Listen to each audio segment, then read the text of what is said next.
here with three lovely guests over Google Meets, of course, because coronavirus is well and truly still a thing. They are joining the conversation to raise awareness and give you guys their insight in today's important topic, rape culture. So, do you guys want to introduce yourselves? Hello, I'm Louis and I'm 18. I'm Arlo and I'm 16. I'm Brianna and I'm 16. Thank you. So, as I said, today we are talking about rape culture. And if you're not familiar with this term, it refers to a culture in which sexual violence is treated as the norm and victims are blamed for their own assault. It's not about sexual violence itself, but about cultural norms and institutions that protect rapists, promote impunity, shame victims, and demand that victims make unreasonable sacrifices to avoid sexual assault. The first thing I wanted to ask you guys, if you believe it exists, if so, should the public be made more aware of it? And what are your overall opinions on it? Personally, I believe it does exist, but it depends on to the extent that you think it's there. I think it definitely exists everywhere, but majority, like the people that are actually aware of it are mostly in the western side of the world, which is sad, but it's true. I do believe it exists everywhere, especially in the UK. I think it's very prevalent. So, Louis, do you believe that it exists in the UK? I do believe it does exist in the UK, but nowhere near to the extent that it does in other parts of the world. So in other parts of the world where it is definitely a norm and it is not treated very seriously. But in the UK, if someone boasted about raping someone, people aren't going to be particularly pleased with them, are they? I feel like in the UK and America and stuff, it's like more behind closed doors. Like people know it exists and they'll see it like their friends doing stuff, but they won't say anything about it. Whereas in the other parts of the world, it will openly happen absolutely everywhere, but no one really cares enough to do anything about it because it's so normal. It comes down to things that we don't even notice are like problematic, like skirt lengths and telling girls you have to have a rape whistle.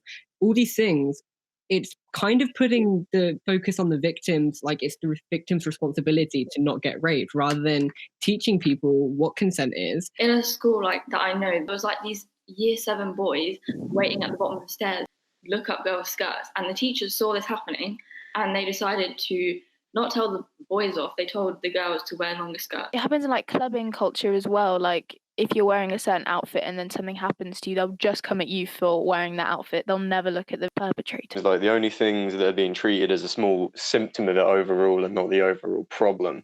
An example that you gave was having to have a rape whistle. That is absolutely insane that someone would need to even own one of them in any context, especially in a country like this.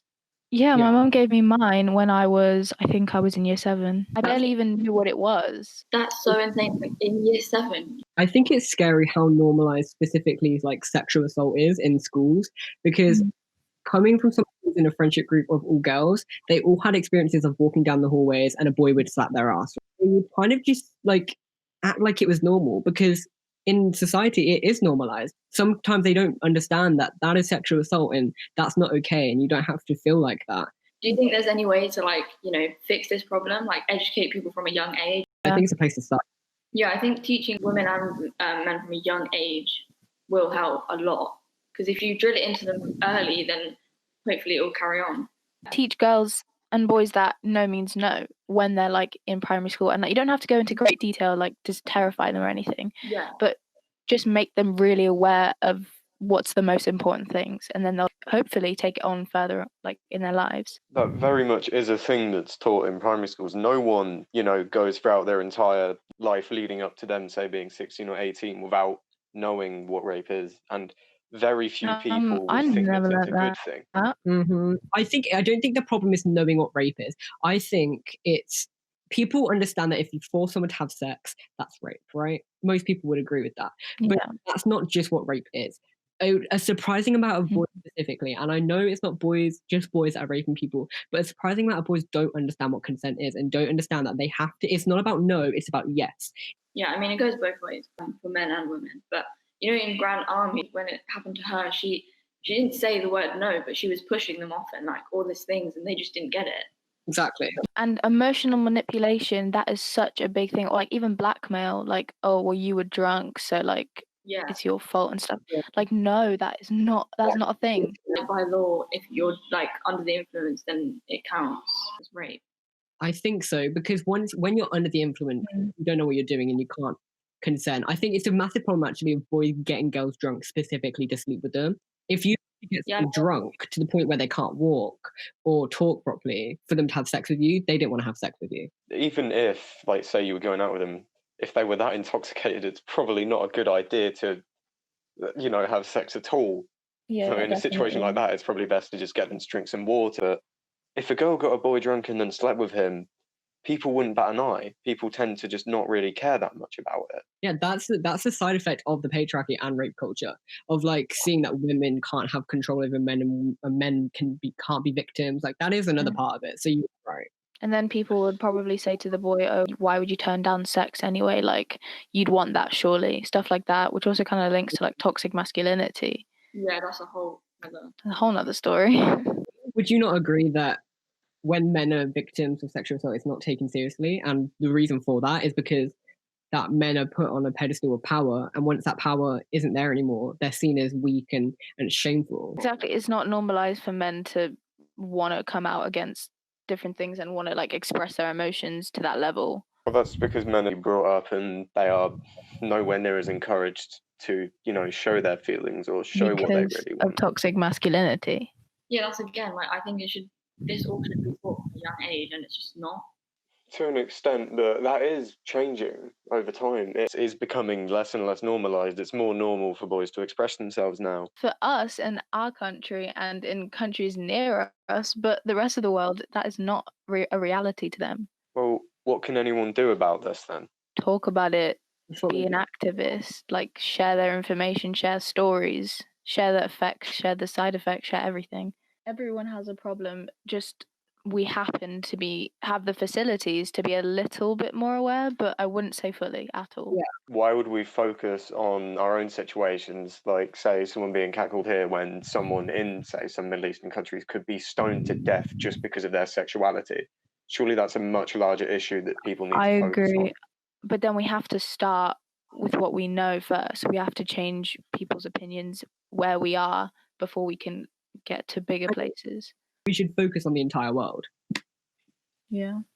But we won't ever focus on the entire world because that's not really how humans work. Anyway, my point with it is that it isn't something that can just be immediately changed. It is changing over time. Definitely. That's why people have been protesting this for decades, if not longer. We can't just sit and wait for the shift to happen. We have to make the shift happen. It already is happening, though. In the tiniest bit. But that's what we're doing right now. Us talking about this right now, this is the cultural change. This is the shift. So make it happen quicker. Exactly. Mm-hmm. Just because it's slightly changing now does not mean it's completely changed. That's the whole point of all of this.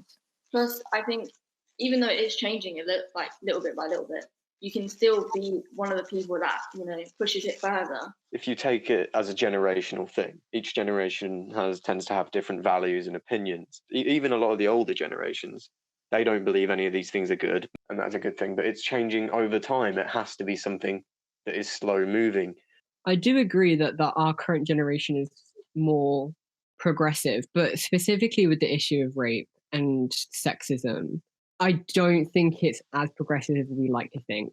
I think we talk about it more, but I think if you talk to a lot of young boys, they still will say certain things that contribute to rape culture. If we look at Cardi B and Megan Thee Stallion's song, right? When that came out, everyone was like, "Oh, women are don't objectify us," but then they make music, and it's like that. What do you mean? Like, why can't women be, proud and sexual? Why can't that be a thing? And so if you look at our generation, we still aren't as progressive as we like to act. Think about Chris Brown, like the amount of girls he's abused, and probably more. And he's got the hugest platform. People don't seem to care. And it kind of comes into cancel culture. People are like, "Oh, cancel culture." This isn't cancel culture. So when someone abuses someone, they deserve to be deplatformed. And it rarely ever happens. How many people can we truly say have been deplatformed? Again, in an echo chamber on Twitter where everyone's like, "Yeah, they're cancelled. And then the next week you'll hear them on the radio. Just because they're not showing you what they're doing anymore doesn't mean they're not doing it. That just brings it to a different issue where just because people are celebrities, they end up basically being exempt from what other people, have to deal with. That doesn't really have anything to do with the cancel culture itself. I think it is to do with the culture. Yeah, it has to do with privilege, which also has to do with rape culture in a big way, because it's mostly men and they have massive amounts of privilege. Well, how am I privileged over you then? Give me an example. First of all, race, definitely. The fact that you're a Right. boy and I'm a girl. How many times have your parents sit you down and told you, okay, people are gonna hate you for your race and you need to be careful about that, and these people are, you know, dangerous, they might want to hurt you. You don't have the same conversations that a woman would have, and especially that women of color would have, because you have the privilege of that not being a massive threat to you. Yeah.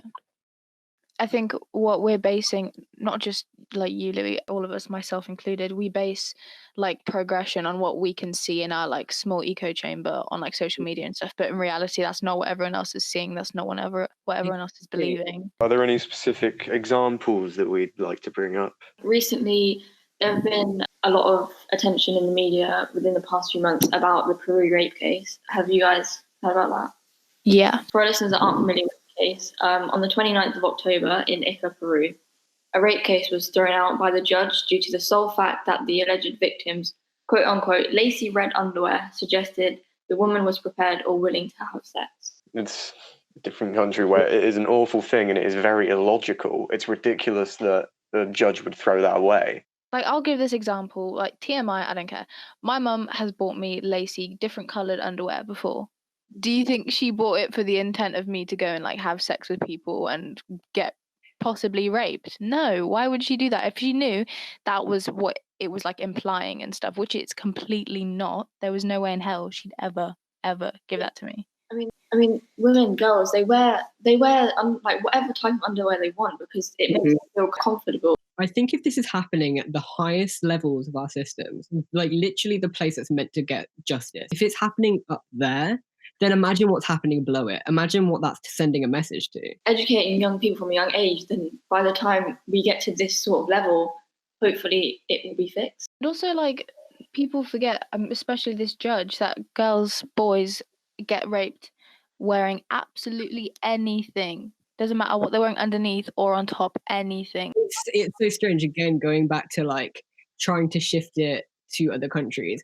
So a place where modesty is very key, right? People still get raped there. People still get raped wearing bikinis. People get raped wearing anything. And to suggest it's like down to what you wear, again, is just like shifting the blame onto the victim. There have been like protests outside the courthouse with men and women holding up signs and chanting.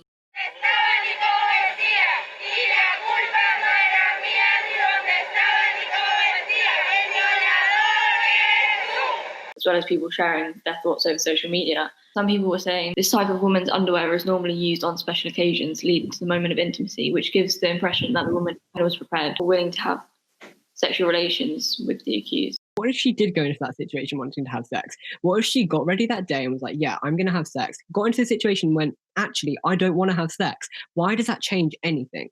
Yeah. What her intentions were at the beginning of the day when getting dressed. What matters is in that moment she didn't want to have sex. Like others were saying, lace is just lace. It's not an insinuation, which is exactly true. The fact that the judge threw out her case just because of the underwear she was wearing is insane. That's clearly not consent, and matters like this should be taken more seriously. Personally, I think it's quite unfair for a rape case to be thrown out just based on the clothing that the person was wearing, because clothing does not provide consent. It was an unfair decision by the judge. When people come out about rape, it's a lot of, where's the evidence? Why was he doing this? We never do that for other crimes. When someone's like attacked or stabbed, it's like, why were you in this area? Why were you doing this? Why were you doing that? We don't do that. We look for the perpetrator, and when we find them, we question them. So ever since the judge himself has received a significant amount of backlash, this resulted in an investigation that took place where he was asked to resign from the position or face a vote of no confidence. And on the 18th of November, he took the decision to resign and is no longer a part of the York Tory Society Committee.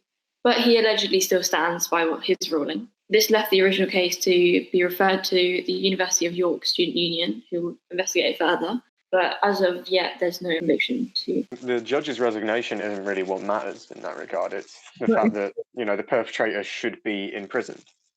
Yeah, but it's funny how like he can just make a decision like that to would completely impact someone's life and then just resign. He's not affected by his decision.